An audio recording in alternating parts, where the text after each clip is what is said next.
Donc, bonjour et bienvenue à une nouvelle séance de Vivre et Travailler à. C'est une série de webinaires carrière pour rencontrer les alumni autour du monde qui sont venus, et je les remercie déjà à l'avance, qui sont venus ici témoigner de leur parcours. Ils sont là pour nous donner quelques avis, quelques suggestions pour tous ceux qui voudraient s'expatrier, aller faire une expérience professionnelle à l'international. Donc aujourd'hui, nous sommes en direct depuis les Émirats arabes unis et nous avons la chance et l'honneur d'avoir les alumni de la section Émirats arabes unis. Donc je laisse tout de suite la parole à Lalou Meksaoui de la promo 2009, qui est aujourd'hui vice-président analyste principal Corporate Finance Group à Moody's Investor Service, et qui est aussi le président de la section Émirats arabes unis. Donc, il pourra nous décrire un peu la section, les types d'activités et nous introduire un peu pour nous faire voyager aux Émirats arabes unis, même si de manière virtuelle. Lalou, the floor is yours. Juste une petite communication. Si quelqu'un ne comprend pas le français, n'hésitez pas à l'écrire dans le chat et nous pourrons intervenir aussi en anglais. Voilà. Merci Lalou. Très bien, bonjour à tous. Merci Camilla. Je m'appelle Lalou Meksaoui, donc je m'occupe de la section alumni aux Émirats arabes unis avec certains de mes camarades ici présents. Alors, parmi les missions de la section, il y a évidemment l'accueil et la mise en relation des nouveaux arrivants avec la communauté Sciences Po, qui regroupe aujourd'hui environ une centaine de personnes. Bon, c'est un chiffre qui évolue au fil du temps. Actuellement, on essaie un petit peu de relancer la vie de la section avec des événements informels, networking, dont le prochain aura lieu fin novembre avec HEC. Des événements thématiques à venir également en 2023, notamment sur le thème de l'immobilier, qui est toujours un sujet d'actualité ici aux Émirats arabes unis. Et puis des événements plus formels, cette fois-ci, avec l'organisation annuelle d'un gala en présence d'importantes personnalités publiques et privées. Donc, cette année marque les 150 ans de Sciences Po, avec plusieurs galas organisés à travers le monde. On a bon espoir également d'organiser quelque chose ici dans les prochaines semaines. Donc, comme vous voyez, l'idée, c'est vraiment de satisfaire tous les publics, jeunes ou moins jeunes. La réalité, c'est que cette communauté de Sciences Po a une valeur, hein, et c'est ma responsabilité de faire en sorte qu'elle se rassemble, qu'elle puisse se rencontrer, mais surtout s'entraider. Hein, donc, j'invite tous ceux qui sont intéressés par venir vivre aux Émirats arabes unis, avoir des informations, à me contacter. Pas plus tard que la semaine dernière, quelqu'un m'a contacté car il a un projet professionnel ici, et je l'ai mis en contact avec d'autres personnes du réseau. Ensuite, pour ce qui est des opportunités professionnelles ici, bon, c'est évidemment un marché qui est beaucoup plus petit comparé à Paris, Londres ou New York, par exemple. Pour autant, c'est un marché où il y a toujours des opportunités, car depuis Dubaï ou Abu Dhabi, beaucoup de structures couvrent non seulement les Émirats arabes unis, mais aussi tout le Moyen-Orient, dont l'Arabie saoudite, qui est la puissance régionale, voire l'Afrique et la Turquie. Les prévisions de croissance pour 2023 pour les Émirats arabes unis et pour beaucoup de pays de la région sont bien supérieures à celles de la zone euro, par exemple. Les prix du pétrole restent à un niveau relativement élevé, ce qui permet aux pays exportateurs de pétrole de réduire le déficit budgétaire et de relancer un certain nombre de projets. Et d'ailleurs, les derniers indicateurs officiels montrent une croissance de l'emploi et de la population aux Émirats arabes unis. Après, il faut garder en tête que les Émirats arabes unis cherchent à attirer des gens qualifiés, des gens diplômés, parlant anglais, et aussi avec une expérience professionnelle. Par exemple, toutes les structures n'offrent pas forcément des stages.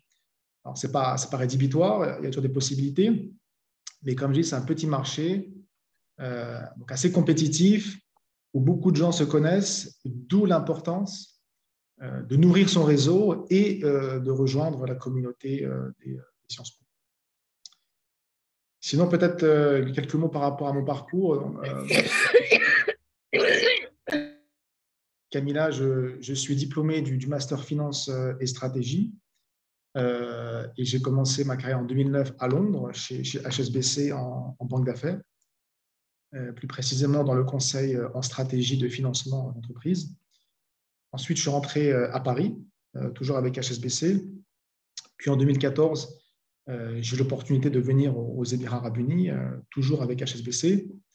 Alors pourquoi à l'époque, je souhaitais avoir une expérience hors de l'Europe, et plutôt une expérience emerging markets. HSBC est la première banque internationale aux Émirats Arabes Unis, beaucoup plus importante que les banques françaises, par exemple, qui sont assez petites dans la région. Peut-être aussi pour des raisons historiques, car comme vous le savez, les Émirats Arabes Unis, c'est un ancien protectorat britannique. Et par exemple, HSBC est ici depuis les années 50. Ensuite, depuis 4 ans, j'ai quitté HSBC et aujourd'hui, je m'occupe de la notation financière d'entreprise pour la région Moyen-Orient, Afrique et Turquie chez Moody's. Donc, concrètement, la notation permet aux entreprises de faciliter leur accès au marché obligataire et donc de lever des fonds pour financer leur activité. Et donc, la notation permet aux investisseurs d'avoir une idée du risque encouru à chaque fois qu'ils investissent dans une entreprise. Donc, voilà grosso modo pour l'intro. Camilla, je ne sais pas si tu veux continuer. Merci Lalou, je pense que tu as déjà fait une très bonne introduction qui nous permet d'avoir déjà un petit aperçu sur les opportunités dans les pays et sur vos nombreuses activités. Donc, j'ai mis dans le chat le lien pour s'inscrire parce que j'ai vu une question sur par quel canal contacter Lalou. Donc, le mieux, c'est tout d'abord de s'inscrire sur la page Émirats Arabes Unis pour recevoir toutes les invitations, les notifications des événements de la section. Et puis, sur la plateforme aussi, vous pouvez trouver la manière de contacter les membres du bureau de la section. Donc maintenant, on va commencer par notre prochaine intervenante qui est Zina Akrout de la promo 2020, donc tout fraîchement diplômée des Sciences Po et qui est maintenant à Dubaï. Donc je vous laisse vous introduire et nous expliquer pourquoi vous êtes là, qu'est-ce que vous faites de beau et si vous avez des conseils à donner ou des remarques sur les Émirats Arabes Unis. Très bien, merci beaucoup Camilla. Bonjour à toutes et à tous. Donc, je m'appelle Zina Akrout. Je vais un peu expliquer ce que j'ai fait à Sciences Po et comment je me suis retrouvée aux Émirats. Donc, j'ai intégré le collège universitaire de Sciences Po sur le campus Moyen-Orient Méditerranée en 2014 dans le cadre du double diplôme entre Sciences Po Paris et University College London. Donc, j'ai fait 2 ans à Sciences Po puis 2 ans à Londres. Je suis rentrée ensuite à Paris pour faire mon master au sein de l'école d'affaires publiques. J'ai fait le master donc on appelle AP, mes spécialités numérique, nouvelles technologies et politique publique. Et en parallèle, j'ai suivi un cursus de géographie alimentaire à la Sorbonne. Je ne vais pas m'étaler dessus, mes parents ne comprennent toujours pas ce que c'est, mais si des gens ont des questions sur ça, je serais ravie d'en parler. Et j'ai effectué mon dernier semestre donc, de Sciences Po en échange à la Bocconi à Milan. Sauf que j'ai eu la très bonne ou très mauvaise idée de partir en échange en 2e semestre 2020. J'ai été coincée par le coronavirus en Italie. Et l'année de la promo Covid, comme on l'appelle, de Sciences Po, a été un peu traumatisante pour beaucoup parce qu'on n'a pas vraiment pu profiter de la fin de nos études. Et j'ai donc choisi, à la fin de mes études à Sciences Po, d'enchaîner avec un master spécialisé en entrepreneuriat à HEC parce que je souhaitais suivre un cursus un peu plus orienté business. L'année suivante, donc 2020-2021, a été un peu plus sympathique que 2020 niveau coronavirus, mais il y a eu beaucoup, encore une fois, de confinement. Et ce qui va expliquer comment je me suis retrouvée ici un peu par accident. Le gouvernement des Émirats avait posté un message sur LinkedIn disant qu'il cherchait des étudiants internationaux pour travailler sur le futur, on va dire, du secteur public aux Émirats, horizon 2071. Donc, confinement numéro 3, je vois ce post, je me dis, bon, pourquoi pas, je clique sur le lien et rien n'expliquait vraiment ce que ce programme allait un peu être, mais j'ai quand même envoyé une candidature, sachant que ça devait être un programme en ligne. J'ai suivi, donc j'ai été contactée une semaine plus tard pour des entretiens avec des fonctionnaires émiriens qui travaillaient dans un centre de recherche et d'innovation gouvernementale ici à Dubaï. Puis je n'ai pas entendu parler d'eux pendant un mois et demi, ce qui arrive souvent dans la région parfois.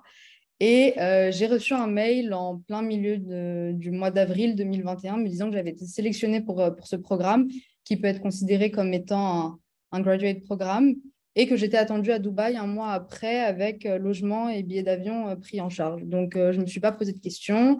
On sortait de la pandémie. Moi, j'ai juste vu Dubaï 3 mois, opportunité intéressante et je suis partie. Donc, pour faire partie de cette promotion de diplômés internationaux qui allaient travailler avec des diplômés locaux dans un programme vraiment en quelque sorte chapeauté par différents ministères des Émirats sur, on va dire, des projets pilotes et proposer des idées, des concepts, ça a l'air très abstrait dit comme ça, pour le futur du pays. Et au bout d'un mois, en fait, je me suis rendu compte que ce que je faisais déjà ici me plaisait beaucoup, que l'opportunité était incroyable, que le pays était à des années-lumière de ce que les gens avaient tendance, on va dire, à dire, et que surtout en termes d'innovation en secteur public, on était vraiment dans un modèle très, très, très innovant, parce que j'avais personnellement eu l'opportunité de travailler dans plusieurs ministères, dans différents gouvernements, autant en France qu'en Tunisie, et je n'ai pas vu des infrastructures et surtout une vision comme celle qu'il y avait aux Émirats. Et je me suis rendu compte que c'était vraiment un endroit où, surtout pour une personne ayant fait affaires publiques et l'école d'affaires publiques, qui était intéressée par la thématique de l'innovation en secteur public, j'allais pouvoir beaucoup plus utiliser, on va dire, mes acquis académiques dans ce cadre professionnel plus qu'ailleurs. Et j'ai donc choisi donc, de rester, mais forcément, le temps, on va dire, était un peu limité. Donc, j'ai pu à ce moment-là recevoir une offre d'un cabinet de conseil français qui avait un bureau à Dubaï qui m'a proposé de les rejoindre pour une mission ici aux Émirats. J'ai donc commencé à travailler en conseil en secteur public, toujours ici, en septembre 2021, pendant 6 mois. Et je me suis rendu compte que le conseil en stratégie, bien que c'est quelque chose de très intéressant en fonction des missions sur lesquelles on se retrouve, n'était pas ce qui me convenait le plus personnellement. Et je voulais un peu plus me reconnecter, disons, avec l'élaboration de politique publique, l'analyse de politique publique. Et j'ai donc intégré en mars dernier l'équivalent local de l'ENA, qui est une université qui forme les futurs fonctionnaires émiriens. Et je suis personnellement dans le pôle recherche et qui fonctionne un peu comme un think tank. Et je m'occupe, on va dire, des publications, on va dire, annuelles que nous avons. Donc, on travaille par exemple sur des rapports sur l'état des lieux des objectifs de développement durable aux Émirats, l'état des lieux de l'économie numérique aux Émirats arabes unis. Et on aide également des institutions locales comme le ministère de l'économie, le bureau du Premier ministère aux Émirats sur certaines missions. Je peux en donner quelques exemples. Par exemple, on travaille en collaboration avec le ministère de l'économie et Google sur un peu le ressenti des startups et des PME au Moyen-Orient post-Covid. On travaille également avec des différentes institutions publiques pour évaluer à quel point elles utilisent les outils Google dans leur activité. Je ne vais pas m'étaler sur tous les différents projets, mais je serais ravie d'en parler. Et brièvement, donc pour laisser le temps à tout le monde, je pense que j'ai tout expliqué. Et qu'est-ce qui m'a donné personnellement envie de rester? C'est absolument pas le fait de ne pas payer d'impôts ou la vie d'influenceur, comme on le voit souvent, c'est surtout, comme je l'ai dit précédemment, les opportunités spécifiquement on va dire dans mon milieu. Et surtout, le cliché, je pense que ça, Christine et Faten vont aussi le dire, en tant que femme, la sécurité. On n'est pas du tout dans un pays où on ne peut pas s'habiller comme on veut et faire ce qu'on veut. Il y a des règles comme ailleurs, mais il y a une liberté en fait d'être qui on est, d'être une femme et de savoir qu'on peut sortir à tout moment et vivre comme on veut vivre, que j'ai personnellement absolument pas vu ailleurs. Bon, j'ai pas vécu partout dans le monde, mais quand même dans cinq pays. Et les Émirats ont jamais, on va dire, enfin, aucun pays ne m'a autant apaisé que les Émirats. Merci Zina, je pense que vous avez fait une très bonne promo du pays et surtout cela démontre que même si on est étudiant, on peut trouver et saisir des opportunités dans ces pays. Donc merci beaucoup de votre témoignage. Donc je donne maintenant la parole à Nawel Bellour qui est avocat au barreau de Paris, associé au cabinet Consigny Monclin Bellour et qui habite entre donc, Dubaï et l'Algérie. Il vous racontera un peu son parcours et comment on peut vivre dans les deux pays et quelles sont les opportunités. Voilà, Nawel, the floor is yours. Bonjour à tous. Alors, moi, je suis venu, donc effectivement, je ne peux pas repartir à zéro. Je suis diplômé de Sciences Po en Master Finance et Stratégie. J'avais complété mon cursus de droit que j'avais fait à Assas par ce Master donc, de Finance et Stratégie, avec l'optique de devenir avocat d'affaires. Donc, j'ai travaillé un petit peu en cabinet d'avocat d'affaires à Paris. Assez rapidement, je me suis installé à mon compte en France. Et un client m'a amené, on va dire, de force à Dubaï, enfin, dans le sens où j'étais très heureux de venir, mais c'était dans le cadre d'une mission professionnelle. Et donc, je l'ai accompagné sur une négociation d'un contrat ici aux Émirats Arabes Unis avec un partenaire local. Et je l'ai accompagné également sur son volet d'incorporation de société. Et ça s'est super bien passé, premièrement. Et deuxièmement, surtout, j'ai rencontré beaucoup de gens assez rapidement. Et là, je me suis dit, bon, il y a clairement quelque chose à faire. Donc, moi, c'est pareil, ce n'est pas du tout pour des raisons fiscales ou quoi que ce soit. Malheureusement, je n'avais pas assez de revenus pour pouvoir me poser la question.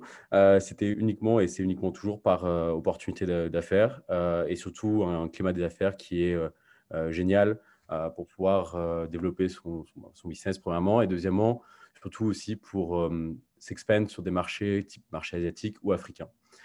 J'ai toujours voulu donner un sens orienter ma carrière d'avocat d'affaires géographiquement sur l'Afrique et le Moyen-Orient. Et j'avais donc déjà une base à Alger. Et donc, j'ai voulu développer ma base à Dubaï. Donc, voilà, c'est comme ça que ça s'est fait. Et depuis, effectivement, donc, je vis à Dubaï maintenant depuis 3 ans, environ plus de 3 ans, entre Dubaï et Alger.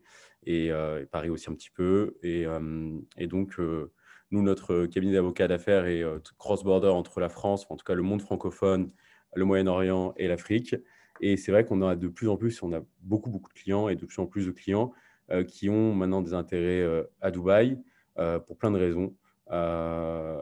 Parce qu'aujourd'hui, le monde étant celui lequel et le monde dans lequel nous sommes en train d'entrer est un petit peu, on va dire, un peu plus imprévisible. Et donc, beaucoup d'entrepreneurs et d'entreprises choisissent de délocaliser, en tout cas de mitiguer leurs risques en s'implantant aux Émirats Arabes Unis. Également, pour pouvoir, encore une fois, toucher des marchés type asiatique et africain, les Émirats Arabes Unis sont une base est une base vraiment intéressante. Donc voilà, donc c'est vraiment sur ces problématiques-là que nous accompagnons des entrepreneurs. Donc ça passe de la création de la société, l'obtention de la résidence pour les managers, l'accompagnement à l'ouverture des comptes en banque, mais évidemment et surtout le core business qui est la rédaction juridique. Et là, encore une fois aussi, j'ai souvent cette question-là sur le droit applicable aux Émirats Arabes Unis. Alors, l'avantage aux Émirats Arabes Unis, c'est qu'on travaille beaucoup dans les zones franches où le droit applicable est un droit contractuel qui est quasiment basé sur la common law, c'est-à-dire sur le précédent judiciaire. Moi qui ai travaillé en cabinet d'avocat d'affaires anglo-saxon, c'est quelque chose qui n'était pas du tout, on va dire, inaccessible. À partir du moment où on parle bien anglais, il n'y a pas de problème particulier. Et c'est un droit qui est très contractuel, où les parties s'entendent en amont, mais aussi à la fin, s'il y a un contentieux, généralement, tout se règle par voie arbitrale ou voie de médiation. Donc voilà, donc c'est en tout cas un climat pour faire des affaires qui est vraiment intéressant et qui plus est en tant qu'avocat. si vous avez des questions, n'hésitez pas. Merci Nawel. Très intéressant et surtout voir Dubaï, les Émirats arabes unis, comme sous une perspective d'une base pour des opportunités, des projets entrepreneuriaux concernant l'Afrique et le Moyen-Orient. Bon, peut-être on va y revenir sur cela. Je laisse maintenant la parole à Christine Boissari de la Promo 2000. Qui est Chief Commercial Officer ATM International à Abu Dhabi, mais qui va nous parler aussi de différences entre Dubaï, Abu Dhabi et Riyad, parce qu'elle voyage beaucoup dans la région, donc elle pourra nous mettre tout cela en perspective. Christine, je vous laisse la parole. Bonjour à toutes, bonjour à tous.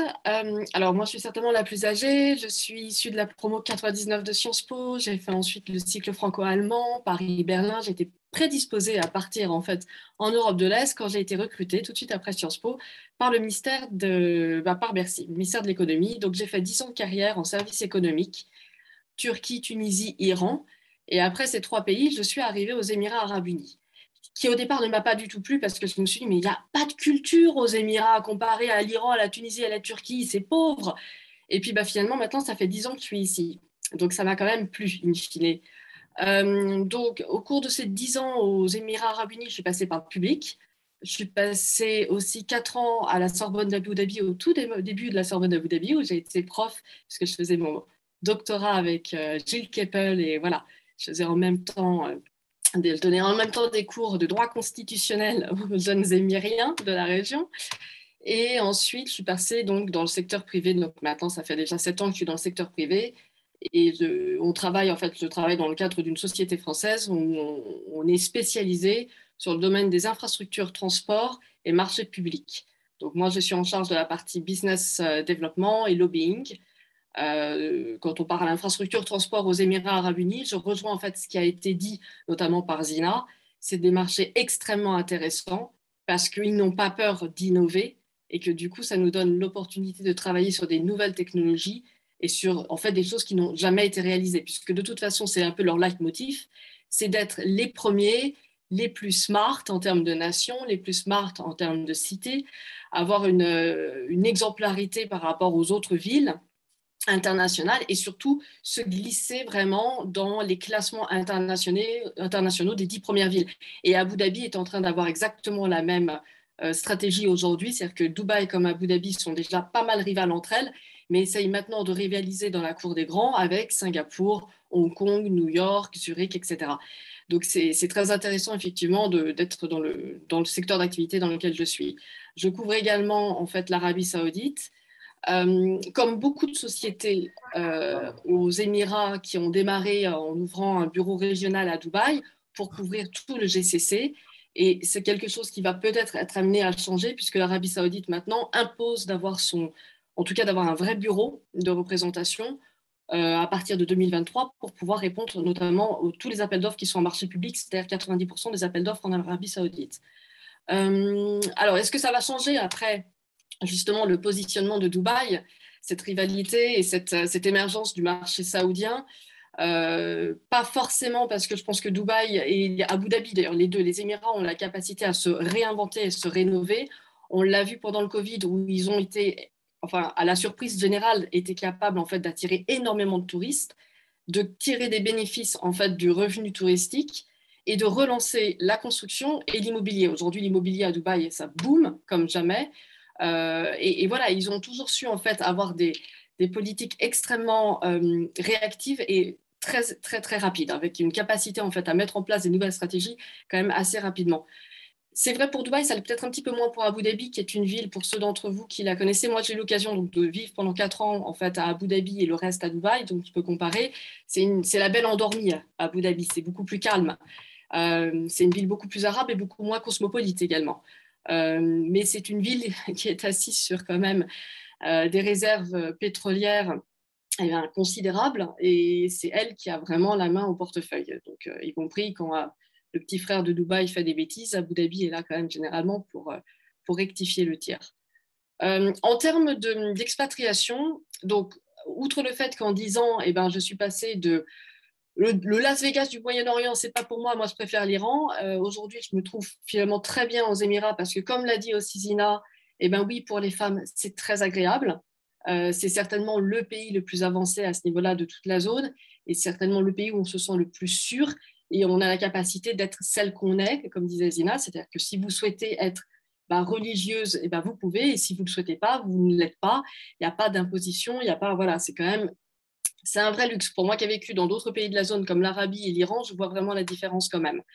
Et puis, je dirais qu'en termes d'expatriation aussi, alors, il y a quand même quelques mirages. Dubaï particulièrement, c'est le pays des mirages. Dubaï a une politique de branding incroyable. Ils sont extrêmement bons. Ils payent très cher des cabinets de conseil anglo-saxons qui leur font des super publicités. Emirates, c'est très bon aussi pour ça. Maintenant, moi, je vois, et notamment en ce moment, dans cette période post-Covid où on voit beaucoup d'Européens qui débarquent ici, des entrepreneurs qui débarquent ici en se disant on va monter un business et ça va aller, c'est pas si facile que ça quand même.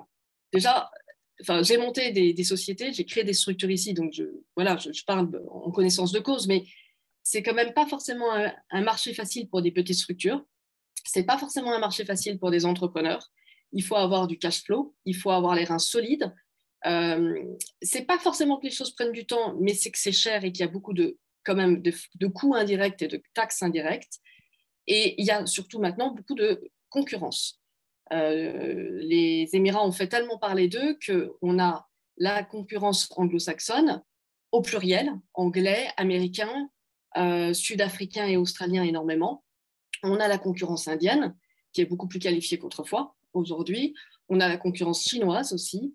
Les pays slaves ou les pays de l'Est, d'Europe de l'Est, la Russie, on a beaucoup de Russes en ce moment à Dubaï, et à Abu Dhabi, et puis après tous les pays d'Afrique et la zone arabe, quoi. Donc c'est vraiment, c'est très intéressant parce que c'est très cosmopolite, mais c'est très difficile. Il ne faut pas croire qu'avec en fait ses diplômes, son background d'Européen, on va être tout de suite reçu les bras ouverts. Ça, c'est pas vrai. Et c'est beaucoup plus difficile que ça. Il faut faire ses preuves quand même. Voilà. Donc ça, je pense que c'est quelque chose qui doit être dit parce que c'est vraiment... je tire un peu la sonnette d'alarme parce qu'on a vu des gens et on le voit aussi, pour ceux qui connaissent un peu les personnes au consulat, les gens du consulat voient passer des cas maintenant un peu difficiles de gens qui ont un peu tout largué pour venir aux Émirats et qui se rendent compte au bout de 3 mois que, eh ben non, la question des visas, c'est pas si facile que ça quand même, que la sécurité sociale, il n'y en a pas, donc il faut prendre en fait des mutuelles et la santé, ça coûte cher, que les écoles, c'est très cher aussi, etc., etc. Et c'est des choses qui sont vraiment à prendre en compte. Donc mon meilleur conseil, c'est de quand même venir soit dans le cadre d'un contrat, vous êtes employé par une société où vous venez, pas forcément d'ailleurs en expatrié, mais avec un bon salaire local, on va dire, soit si vous venez vraiment en façon entrepreneur, bien calculer et bien sécuriser des fonds pour quand même voir les mois venir et pouvoir faire face à la concurrence. Merci Christine, je pense que c'était très utile aussi d'avoir un peu un aperçu sur, déjà sur la région en sens plus large et voir également la question de la concurrence et des difficultés. Donc, j'ai bien aimé l'idée de devoir faire ses preuves. Je pense que ça, c'est le cas un peu partout dans le monde, mais c'est vrai que dans les villes cosmopolites, il est très, disons, c'est nécessaire. Donc, je laisse maintenant la parole à Faten Braik-Léon de la promo 2011, qui est Global Director of Product Marketing chez Huda Beauty. Faten, je te laisse la parole. Merci. Bonjour tout le monde. Donc, moi, je suis, comme on vient de le dire, directrice marketing monde, mais basée à Dubaï. Il est vrai que d'habitude, ce genre de rôles globaux, surtout dans le secteur des cosmétiques, de la beauté, etc., sont basés en Europe ou aux États-Unis. Il se trouve que Huda Beauty est un peu l'ovni en la matière. C'est une boîte qui un peu exprime une success story à la Dubaï.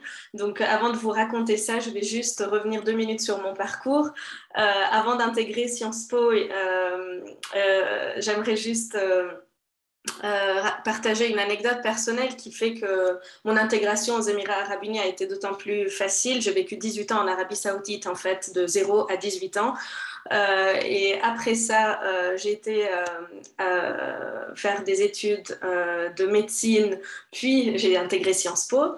Et en fait, à la fin de mes études à Sciences Po, où j'ai fait le master finance et stratégie, je comptais me lancer dans une carrière en finance, en fusion-acquisition. J'étais passionnée par le sujet, mais j'ai été séduite par les alumni de Sciences Po qui étaient au Forum des métiers et qui étaient chez L'Oréal.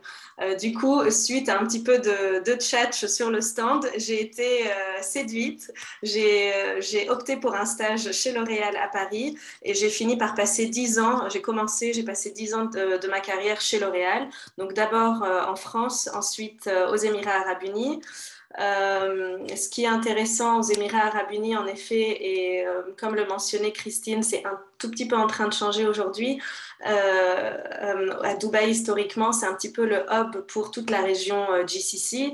Donc, on a tendance, surtout dans le privé, à chapeauter depuis Dubaï l'Arabie Saoudite, le Qatar, le Bahreïn, le Koweït, Oman, et dans le passé, le Yémen aussi. C'est vrai qu'on l'a vécu en direct, en fait, ce fait que l'Arabie Saoudite veut réellement concurrencer Dubaï. On est forcé en tant que player dans le privé localement d'ouvrir des filiales en Arabie Saoudite avec un staff basé en Arabie Saoudite pour l'idée, le business Arabie Saoudite en notre nom. Donc, on trouve des arrangements pour garder la structure habituelle, mais c'est vrai qu'il a fallu s'adapter à ce changement de stratégie de l'Arabie Saoudite, parce qu'on ne peut pas se passer d'un marché tel que l'Arabie Saoudite, qui est de loin le pays le plus peuplé de la région et le plus important en termes de retail. Donc, après avoir passé 10 ans chez L'Oréal, j'ai décidé de me lancer de mes propres ailes, mais j'ai été très vite rattrapée par une offre que je n'ai pas pu refuser chez Huda Beauty. Pour ceux qui ne connaissent pas, donc Huda Kattan, qui est la fondatrice et la CEO de cette entreprise, est un peu en fait une représentation de Dubai Dream. C'est une américaine d'origine irakienne qui parle pas très bien arabe, mais qui est arrivée à Dubaï avec une passion pour la beauté et qui petit à petit a lancé son entreprise qui aujourd'hui est évaluée à plus de 200 milliards de dollars. C'est une immense success story qui est une grande fierté aux Émirats. Donc Huda et toute sa famille sont installés à Dubaï durablement. Le headquarter monde est basé ici et je fais donc partie de cette équipe qui est super dynamique et passionnante dans une entreprise qui est en train de passer de start-up à boîte vraiment structurée.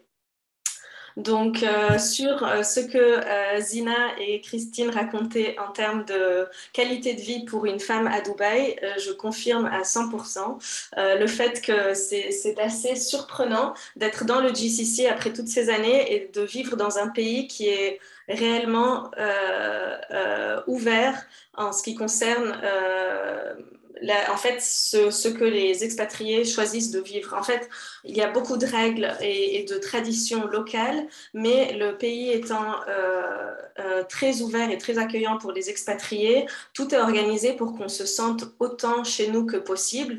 Et dans tout mon entourage, il est très rare qu'on entende des frustrations en ce qui concerne la liberté de vivre sa vie et sa communauté, en fait. Et sa culture comme on le fait chez nous. Donc c'est très agréable de vivre ici. En général, un conseil très important à garder en tête pour venir s'installer à Dubaï, il est très très important de préférence d'avoir une piste au moins professionnelle. De venir en ayant une offre, c'est mieux, mais Dubaï est en train de rendre les opportunités un petit peu plus flexibles et de délivrer des visas touristes à court terme pour les chercheurs d'emploi. Donc, je vous invite très vivement, je ne suis pas une experte en la matière, mais je vous invite vivement pour ceux qui sont intéressés à vous renseigner sur les pages officielles. Il y a de nombreux changements qui ont lieu en ce moment en ce qui concerne les délivrances de visas par les Émirats.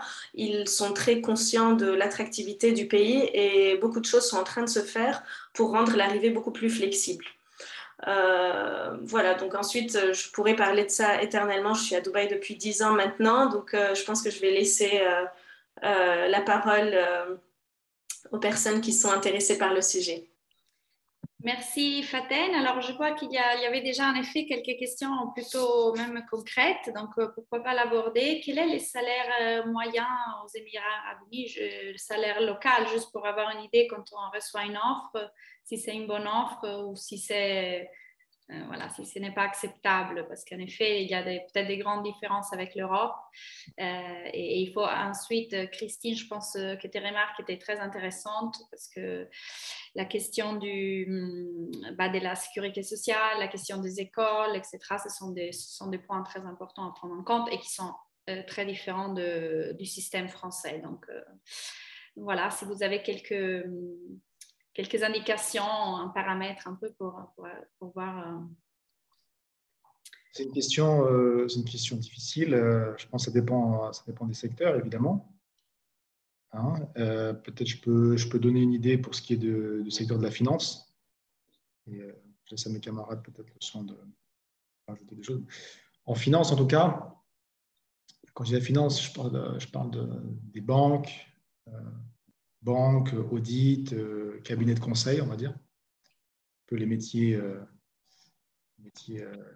on a à la fin du master finance.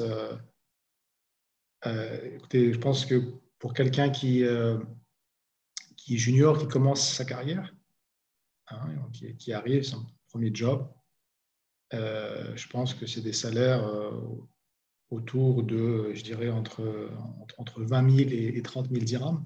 Hein. Donc, vous divisez ça par, en ce moment, ça par 3,6 à peu près. 3,7 et vous avez l'équivalent en euros. Donc, c'est indicatif, hein, ça dépend vraiment de la structure. C'est une structure locale, une structure internationale. Encore une fois, c'est un cabinet d'audit, c'est un cabinet de conseil, mais je dirais c'est à peu près l'ordre d'idée. Je pense qu'en dessous de 20 000, c'est quand même assez rare, surtout avec un profil comme Sciences Po. Voilà, je ne sais pas si ça répond à la question, mais je dirais pour les entry level, ce serait à peu près ça. Merci Lalou. Je vois une autre question assez pratique sur les questions d'installation en contexte familial. S'il y a des conseils à donner, à partager, voilà, s'il est facile de s'installer avec des enfants quand on arrive. Bon, alors, la question des enfants, c'est qu'un enfant, c'est une école et les scolarités dans une primaire à Dubaï, c'est Harvard à peu près.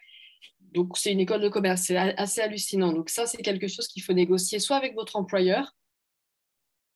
Fut un temps, il donnait, beaucoup de sociétés avaient ce qu'on appelait des systèmes d'allowance. Donc, c'était prévu, en fait, il y avait une enveloppe vraiment pour l'immobilier, pour l'aide à l'immobilier et l'aide à l'éducation.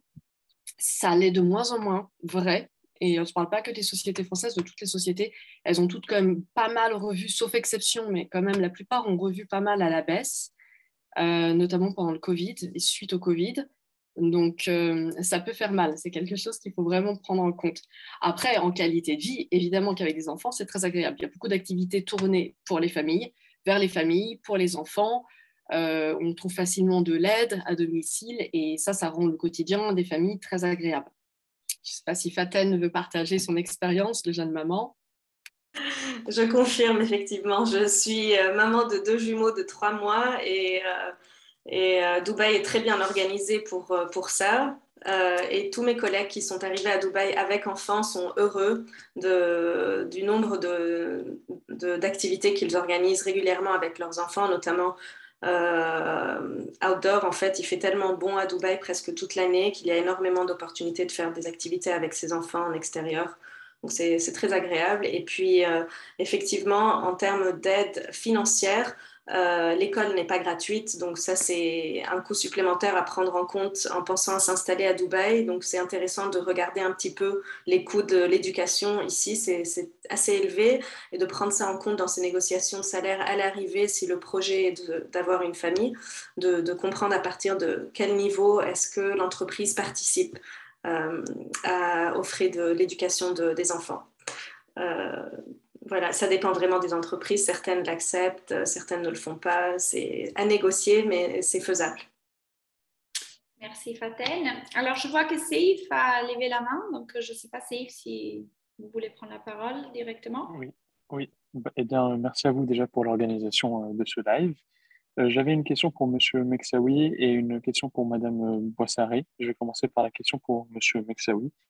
Est-ce qu'il vaut mieux venir en début de carrière, typiquement en stage, et déjà, est-ce que les stages sont acceptés à Dubaï lorsque l'on est étranger, ou est-ce qu'il vaut mieux y venir après 5-10 ans d'expérience? Je parle notamment pour les métiers de la finance, audit et conseil. Donc ça, ce serait ma première question. Et ensuite, ma deuxième question pour Madame Ouassari, ce serait vous qui avez vécu un petit peu dans les pays du GCC. Est-ce que vous voyez une différence flagrante entre Abu Dhabi, Dubaï, Riyad et Doha? Merci beaucoup. Alors, je pense que les deux sont possibles. Il est tout à fait possible de commencer sa carrière en finance en étant jeune diplômé. Je connais des personnes qui l'ont fait. Je pense que l'avantage également du master finance, c'est qu'il y a la possibilité de faire une année de césure, voire un semestre obligatoire, un semestre de stage. Donc, ça peut être une opportunité pour ceux qui ont le projet déjà de venir travailler ici, d'utiliser cette fenêtre pour faire un stage ici. Alors, comme je dis, ce n'est pas évident de faire des stages en finance ici. Toutes les banques n'offrent pas de stage. Moi, chez HSBC, on n'offrait pas de stage. Certaines banques le font, mais c'est plus rare. Après, il y a le système des VIE qui marche aussi, mais les places sont chères. Sinon, voilà, commencer à postuler en tant qu'analyste, enfin, voilà, c'est aussi tout à fait possible. Donc, voilà, je dirais que les deux sont possibles, mais je pense qu'effectivement, si tu viens avec quelques années d'expérience, c'est peut-être plus simple. Juste pour rebondir sur ce que dit Lalou, je crois que le problème des stagiaires, puisque nous, la société s'était posé la question, c'est un problème de visa en fait. C'est que c'est un statut qui n'est pas vraiment reconnu, si je ne dis pas de bêtises, par les autorités locales. D'ailleurs, il y a beaucoup de pays en fait où le stage n'existe pas, n'est pas légalisé. Donc ça pose en fait, après ça complique les choses. C'est pas infaisable, mais ça complique les choses pour les sociétés en termes de visa. Donc souvent, ce qui se passe, c'est que, in fine, ceux qui font des stages sont des gens qui soit ont de la famille sur place et sont donc sponsorisés au niveau visa par les parents, soit trouvent un moyen, d'une façon ou d'une autre, il y a des façons de faire, qui permettent d'être sponsorisés par une...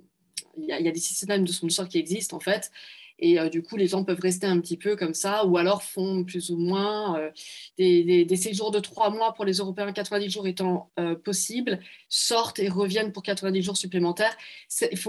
Voilà, c'est un peu la méthode D en fait pour les stagiaires. C'est pas forcément très confortable d'un point de vue statutaire et visa. Pour répondre à la deuxième partie de la question, la grande différence entre les 3 villes, Doha, Abu Dhabi et Dubaï. Alors, en fait, Doha et Abu Dhabi sont assez semblables en termes de mentalité. Doha est une ville, comme Abu Dhabi, très, très arabe, en fait, et c'est une capitale assez apaisée, calme. Enfin, c'est pas le même rythme de vie qu'à Dubaï, Dubaï étant beaucoup plus cosmopolite et beaucoup plus frénétique, d'une certaine façon. Donc, la vraie différence, elle est là. Au quotidien, ça veut dire quoi? Ça veut dire qu'il y a beaucoup plus d'offres, par exemple, de loisirs à Dubaï qu'il y en a à Abu Dhabi ou à Doha.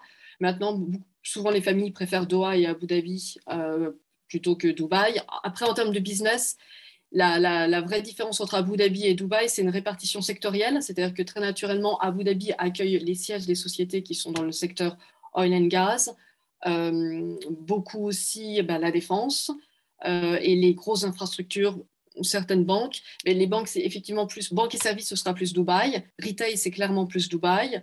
Voilà, il y a des secteurs d'activité. Chaque ville a un peu son profil sectoriel, je dirais, en fait. Merci à vous pour vos réponses. C'était très précis, très clair. Merci. Merci. Alors, je vois encore 2 questions de Faisal.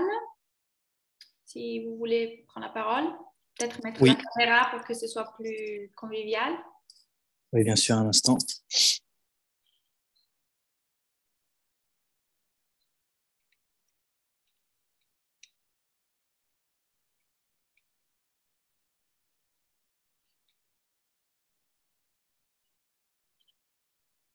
Oui, alors bonjour à tous. Tout d'abord, merci beaucoup pour vos partages d'expérience et merci pour vos disponibilités. Je pense notamment à Monsieur Meksaoui.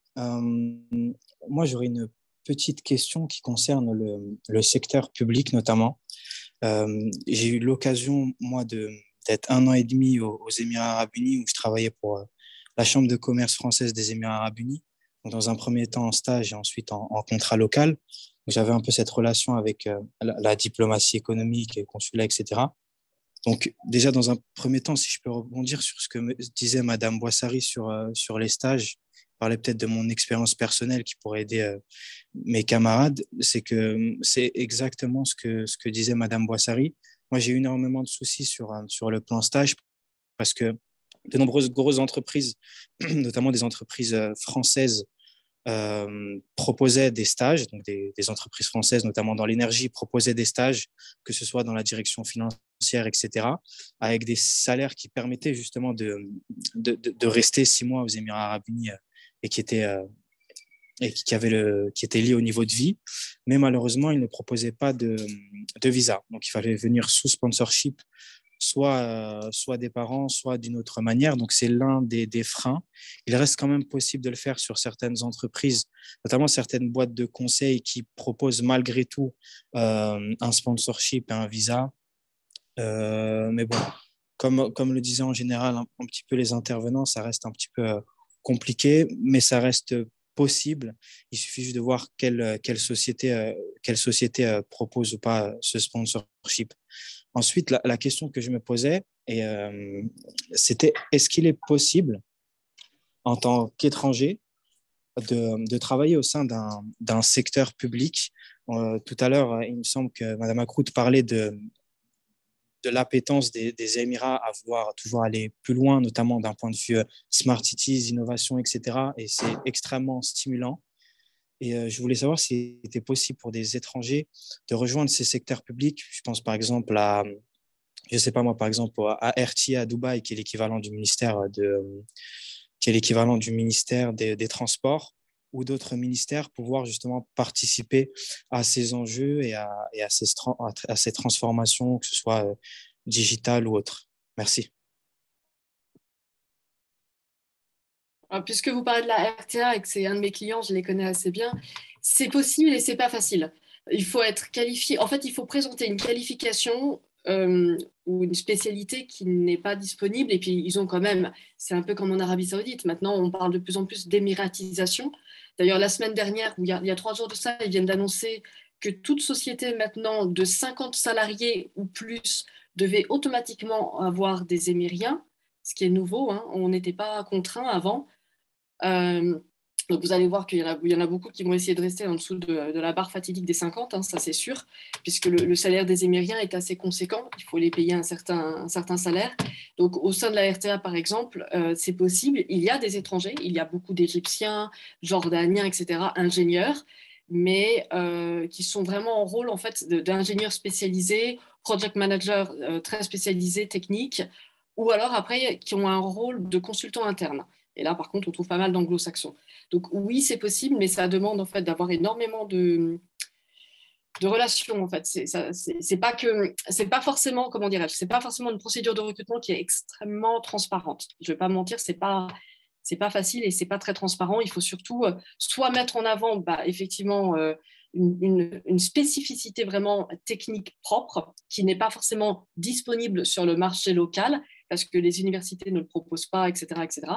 Soit être bien connecté, on va dire quand même. Très bien, merci. Merci Christine. Donc, l'importance du réseau, et essayons de voir si les réseaux Sciences Po Alumni peut être utile. Alors, je l'espère. Il y a une question dans le chat très utile, je pense, sur les langues. Alors, est-ce qu'il faut être arabophone pour vivre et travailler aux Émirats arabes unis? Est-ce que l'anglais est suffisant? Est-ce que le français est un atout, par exemple? Quels sont vos retours d'expérience sur la question des langues? Pareil, je peux commencer et peut-être le point de vue de Zina sera important parce qu'elle travaille dans une entité gouvernementale, c'est différent. Mais en tout cas, pour ce qui est de la finance, je pense que c'est le cas pour pas mal de secteurs, l'arabe n'est pas obligatoire. Il faut être clair là-dessus. Tout se fait en anglais, vraiment tout. les Émiriens parlent anglais. Il y a même quelque part peut-être une espèce de fascination pour tout ce qui vient de Londres et de l'Angleterre, peut-être pour des raisons historiques. En tout cas, en finance, c'est même plutôt un avantage de bien parler anglais, voire d'avoir une expérience anglo-saxonne. Donc, est-ce que c'est un plus ça peut toujours un plus, mais est-ce que c'est obligatoire? Est-ce que c'est nécessaire dans le travail, dans les meetings, etc. Moi, ça fait 8 ans que je suis là. La réponse est clairement non. Alors, moi, je nuancerais parce que vivre aux Émirats avec l'anglais, oui, ça, il n'y a pas de problème et on n'a pas besoin d'être arabophone. Travailler dans le secteur privé, non, l'arabe n'est pas nécessaire dans le secteur privé et notamment dans certains secteurs d'activité. En revanche, quand vous travaillez dans le secteur public, comme on en parlait juste avant, eh ben oui, c'est quand même fortement. En fait, ils vous le demandent. Ils demandent à ce que les gens parlent arabe. C'est pour ça que je mentionnais, c'est possible effectivement pour des étrangers, par exemple jordaniens, égyptiens, etc., de travailler dans les ministères. Après, quand vous ne parlez pas arabe, ça peut arriver, mais c'est quand même plus compliqué. Parce que ça fait partie, c'est les deux langues officielles en fait au niveau ministériel, c'est en fait l'anglais et l'arabe. Hein. Zina, tu confirmes? Alors oui, je confirme. On va dire que l'arabe n'est pas indispensable, mais il est fortement privilégié. Après, personnellement, je suis un mauvais exemple parce que je comprends, on va dire, j'ai des bases, mais très basiques en arabe littéraire. Et je parle le tunisien, qui n'est absolument pas un dialecte qui ressemble à l'émirien. Et je sais que si j'avais pas eu, on va dire, ce petit bout d'arabe, j'aurais pas forcément eu le poste que j'ai aujourd'hui. Par contre, je n'utilise absolument pas l'arabe au travail, mis à part parfois quelques conversations, mais mon travail est exclusivement en anglais. Il faut juste savoir que dans beaucoup de secteurs, notamment en conseil, lorsque les clients se retrouvent à être des ministères, justement le gouvernement, on voit une certaine domination de certains groupes grâce à l'arabe, notamment les Libanais qui, par exemple, j'ai rien contre eux, hein, ont tendance à plus facilement accéder à certains postes ou autres parce qu'ils ont justement cette capacité à parler anglais et arabe très facilement par rapport à d'autres nationalités. Donc, ce n'est pas rédhibitoire, mais c'est fortement recommandé lorsqu'on veut travailler directement au sein d'une institution publique.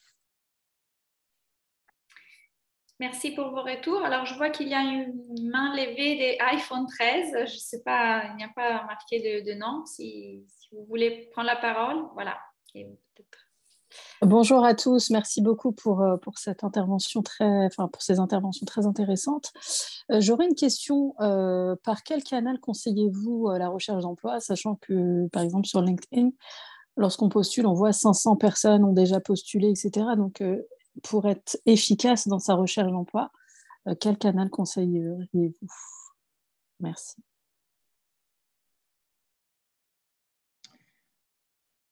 Écoute, je pense que ça dépend encore une fois dans quel secteur est-ce que vous recherchez du travail. Je pense qu'un élément de réponse encore une fois pour les métiers du secteur financier, si vous avez d'expérience, parce que les cabinets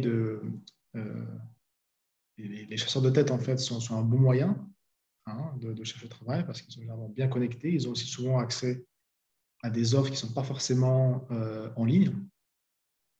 Donc, c'est un bon moyen. Je pense qu'il ne faut pas négliger le réseau, évidemment. Je pense qu'il faut également essayer, dans la mesure du possible, de venir sur place, de se déplacer, d'essayer de rencontrer des gens, de nouer des liens avec les uns et les autres.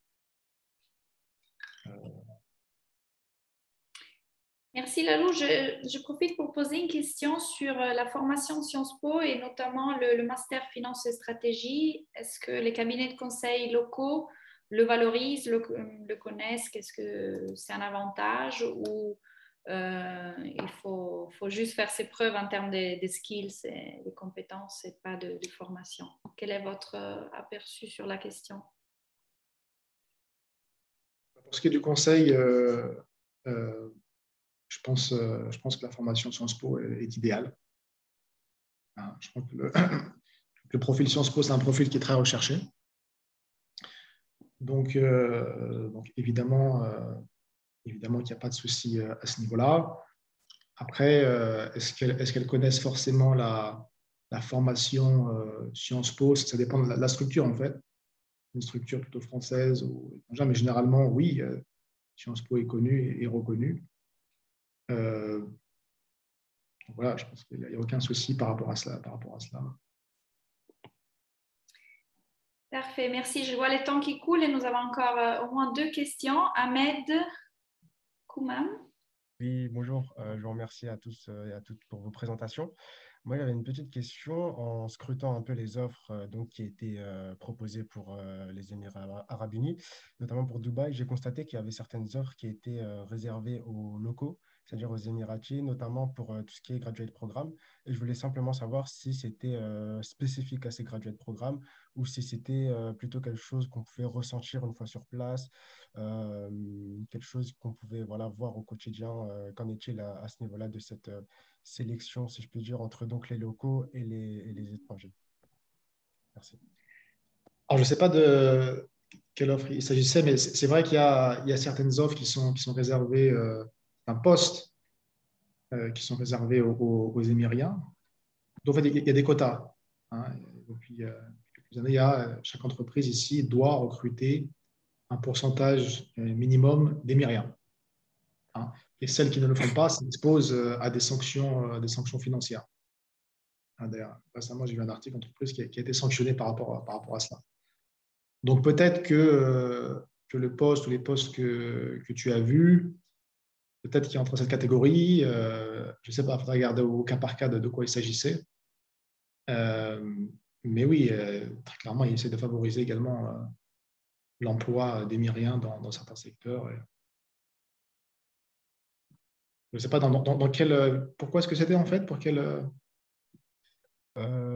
C'était pour des graduate programmes. Je n'ai pas les noms spécifiques des sociétés, mais c'était du coup dans le secteur financier. Il me semble que c'était en audit, si je ne dis pas de bêtises. C'est peut-être encore une fois certainement des postes qui sont réservés à ces quotas. Je sais quand j'étais chez HSBC, on recrutait des gradués de programme, notamment un dans l'équipe qui devait être émirien. Donc c'est peut-être ça. Mais ce n'est pas rédhibitoire. Il y a d'autres postes qui sont ouverts aux non-émiriens. Ça reste quand même une très faible minorité. Merci. On va passer aux 2 dernières questions. Docteur Anan. Oui, merci. Merci de me tendre cette perche parce que j'ai vu il y a beaucoup de questions très, très, très intéressantes et merci l'organisation et les intervenants. Moi, j'aurais des questions particulières, mais ça n'a pas de sens de la poser ou de les poser sur cette plateforme aux différentes personnes. Donc, notamment, j'ai envoyé un message à, elle n'apparaît plus. Christine. Christine, voilà, qui est intervenue, qui a de l'expérience, et moi aussi. Et j'aurais aimé, voilà, si c'est possible, avoir je ne sais pas hein, si c'est possible et s'ils acceptent, de nous partager leurs coordonnées email, au moins Sciences Po. Voilà, qu'on puisse échanger. Mais j'ai regardé hein, sur certains des intervenants, les coordonnées Sciences Po, elles ne sont pas à jour et voilà, on peut pas communiquer avec eux. Et moi, je veux bien hein, poser toutes mes questions sur la plateforme.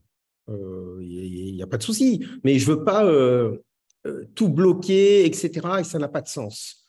Donc, si vous pouvez le faire, et sincèrement, moi, je parle pour moi, mais je n'abuserai pas de votre temps et au contraire, c'est de la valeur ajoutée que j'apporterai et avoir à développer. Si vous le souhaitez, à Christine, je lui ai envoyé sur la plateforme, hein, la plateforme actuelle, Zoom, je lui ai envoyé aussi mes coordonnées particulières et mon lien sur LinkedIn si elle veut me retrouver, quoi. Voilà. Simplement ça. Merci à vous. Alors, cela n'est pas obligatoire, c'est vraiment chacun fait comme il le souhaite. On a la dernière question de Pharma AKM. Oui, c'est moi. Bonjour. Bonjour. Alors, je ne sais pas si on me voit.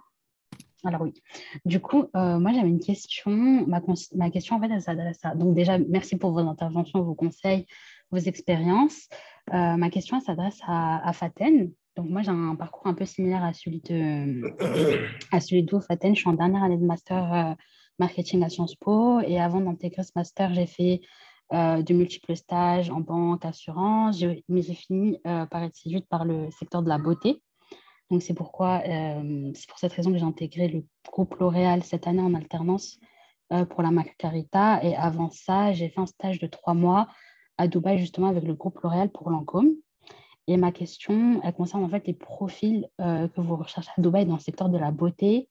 Je sais qu'à L'Oréal, à Dubaï, j'avais quelques échos. Enfin, je sais que L'Oréal préfère des profils qui ont quelques années d'expérience solide au siège à l'ADEME en France avant de proposer des postes dans les filiales.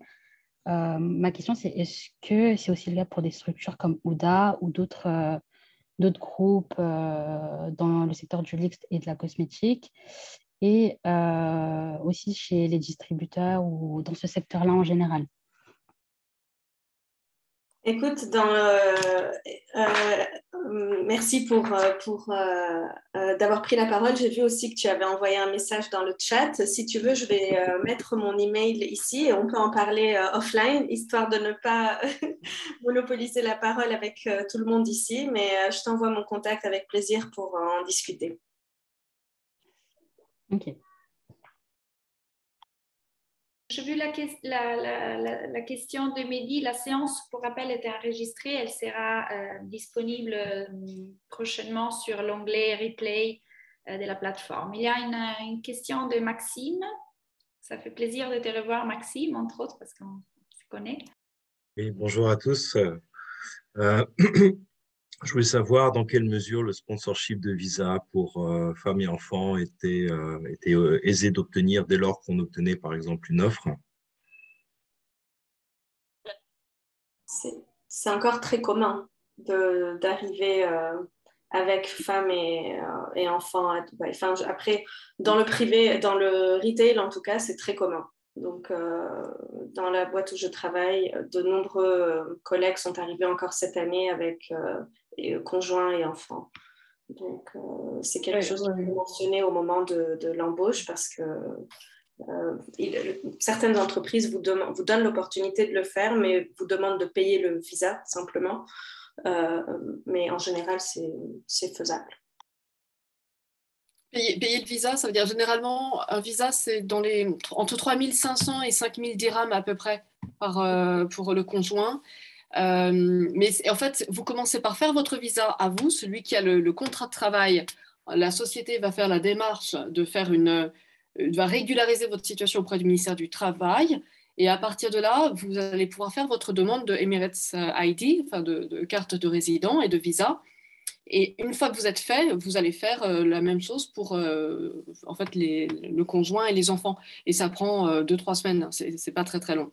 Mais il faut commencer par vous régulariser vous d'abord. Ça ne les empêche pas d'être dans le pays, mais ils seront juste en touriste en fait.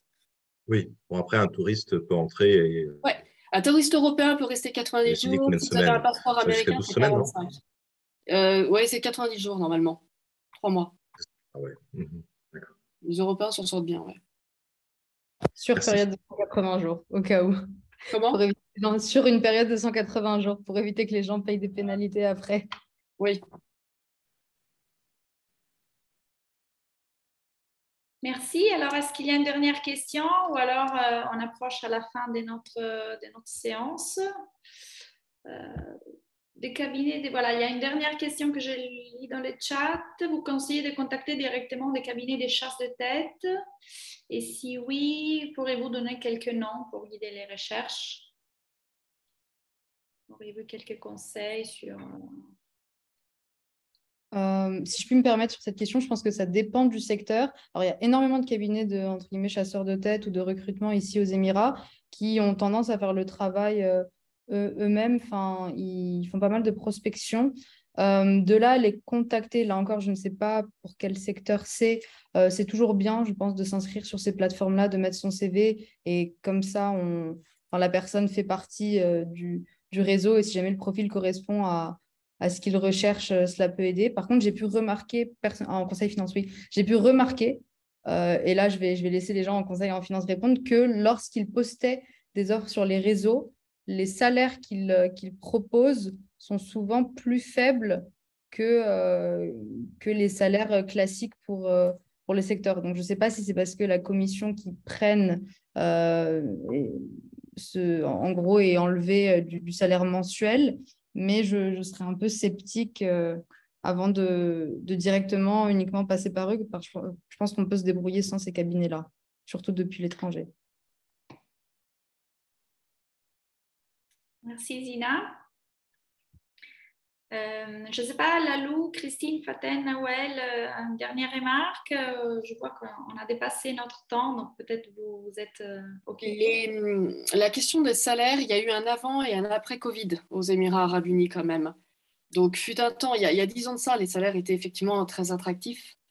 Et pour pour les personnes qui sont arrivées il y a quelques années de ça, donc en fait, ça leur permet d'être dans une grille salariale assez haute. Depuis quand même le Covid, la grille a été revue à la baisse. Donc en fait, pour les nouveaux arrivants, le comparatif n'est pas forcément valable parce qu'en fait, tout simplement, les personnes qui étaient là avant le Covid ont des niveaux de salaire qui généralement sont supérieurs aux nouveaux arrivants. La plupart des sociétés ont revu à la baisse. Donc, moi, Zina, je le vois dans le domaine infrastructure, transport et même les très très grands groupes. Je ne parle pas que des grands groupes français. Européens ou autres, ont tous revu un peu à la baisse leur salaire.